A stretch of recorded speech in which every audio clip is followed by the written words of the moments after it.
होती हैं, राम नाम सत्य पर खत्म होती हैं और उन्हीं राम को अपनी जगह नहीं पता है।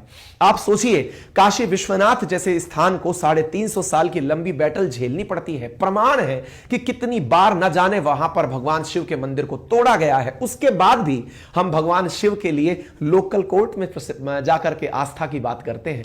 विचार कीजिए कि ज्ञानव्यापी टेंपल, ज्ञानव्यापी जो मॉस्क का मुद्दा है वो अभी भी इस विषय पर अटका हुआ है कि ये टेंपल है कि मॉस्क है। आप विचार कीजिए।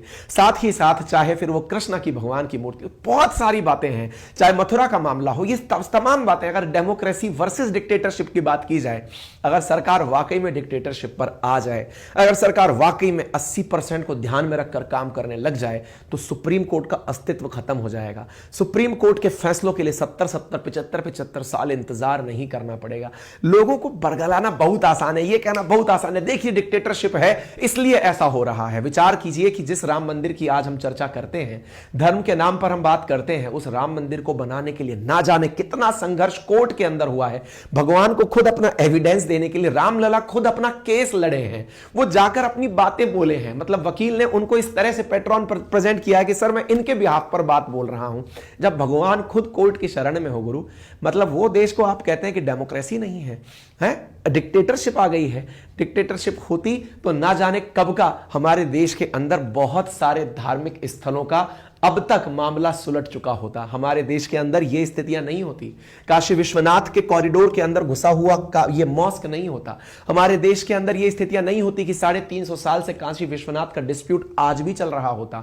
हमारे इतने सारे प्रमाण जो ये दर्शाते हैं कि मंदिर के अंदर, मतलब मॉस्क के अंदर मंदिर के प्रमाण हैं, वो होने के बावजूद यह मामला कोर्ट में नहीं चल रहा होता। डिक्टेटरशिप में सीधा फैसला होता है, ये होना है, हो गया है, कोर्ट का महत्व खत्म हो चुका होता। सुप्रीम कोर्ट जब बिठा करके, अभी चंडीगढ़ के मेयर वाले मामले में जब मामला बदलकर मेयर बिठा देती है, सुप्रीम कोर्ट ना जाने अभी इलेक्टोरल बॉन्ड जैसे विषय पर आकर के खत्म कर देती है कि नहीं ये गलत है। ऐसी स्थितियां नहीं होती। सुप्रीम कोर्ट के अंदर एग्जीक्यूशन नहीं होता। डेमोक्रेसी के अंदर जो सबसे मजबूत 3 पिलर हैं, उनके अंदर न्यायपालिका, कार्यपालिका, व्यवस्थापिका की बात की जाती है। आज हमारे देश की न्यायपालिका जब कुछ ऐसे फैसले देती है जो सत्तारूढ़ पार्टी को फायदे में होती है, तो लोग कहने लगते हैं न्यायपालिका बिक गई है। और जब लोग जब ये देखते हैं कि सत्ता पक्ष के विपक्ष में इन्होंने कह दिया है, तो बोले न्यायपालिका गजब का काम कर रही है। तो भाई, हमेशा अगर 2 ही पक्ष होने लगे तो कभी सत्ता पक्ष में भी चीजें